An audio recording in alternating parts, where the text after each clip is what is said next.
अगर ऐसा किसी को ध्यान आ रहा है तो बहुत अच्छी बात है, लेकिन चुनावी दौड़ के कारण किसी को याद आ रहा है तो जनता इस बात को जानती है। 22 जनवरी 2024 को प्राण प्रतिष्ठा हुई। तब तक या उसके पहले तक किसी को अयोध्या की सुध नहीं आई, और अयोध्या में जब श्री राम जन्मभूमि मंदिर का निर्माण की बात होती थी या मंदिर का जिक्र होता था तो इसको वही सब लोग, ये कांग्रेस समाजवादी पार्टी के लोग, विवादित स्थल कहते थे।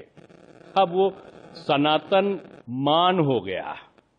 अरे सनातन का कितना अपमान किया आप सब ने।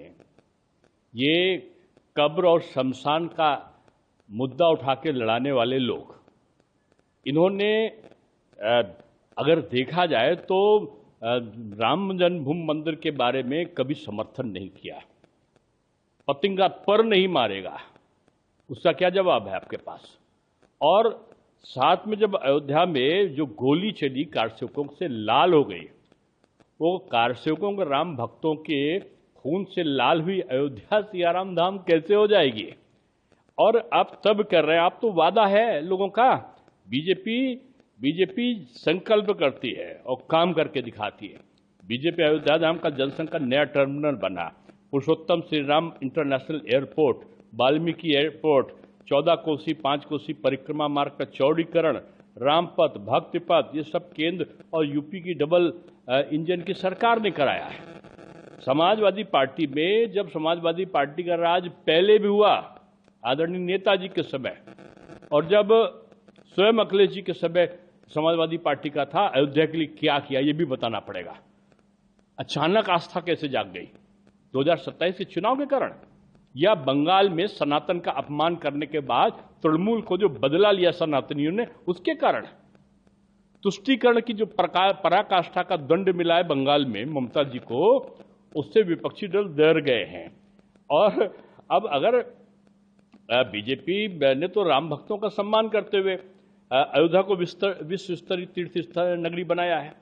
अब चुनावी जरूरत हुई तो लोग फिर राम नाम जपने लगे। ये स्वागत योग्य है, लेकिन श्रेय लेने की कोशिश तथ्यों से मेल नहीं खाती है। अयोध्या का असली विकास मोदी और योगी सरकार में हुआ है, आगे भी होगा। अगर इतना विश्वास है तो एक बार बोल लीजिए जय श्री राम। मंदिर का दर्शन जिन लोगों ने ना किया हो वो अयोध्या में सियाराम धाम की बात करते हैं। जिसको विवादित स्थल कहने वाले लोग आज जब सारा डेवलपमेंट हो गया, अगर योगी जी के पूरे कार्यकाल का उठा के देखो तो शायद ही कोई महीना गया हो जो अयोध्या जाके वहां का विकास ना किया हो। किसी कोने का जब विकास नहीं बचा तब अयोध्या की याद आ रही है 2027 के चुनाव को देखकर। अगर ऐसे ही है तो पहले एक प्रायश्चित करे और कहे कि अब बाबरी मस्जिद को बनाने वाला जो उनका समाजवादी पार्टी का बयान था वो गलत था, और अब फिर से एक लाइन का बयान और भी साथ में जारी कर दे कि बाबरी मस्जिद के निर्माण से उनका संबंध नहीं है। एक लाइन का कर देना चाहिए ये भी। जब आप सियाराम धाम बना रहे हैं तो धाम में एक बार ये भी कह दें। बीजेपी की सरकार में तो उसके लिए अलग से स्थान की बात माननीय सुप्रीम कोर्ट ने कही, मान लिया, लेकिन आप धाम बना रहे हो तो अब आपको ये भी कह देना चाहिए कि वहां बाबरी मस्जिद का निर्माण गलत था, क्योंकि बीजेपी ने तो कहा था गलत था, तभी तो राम मंदिर बना है।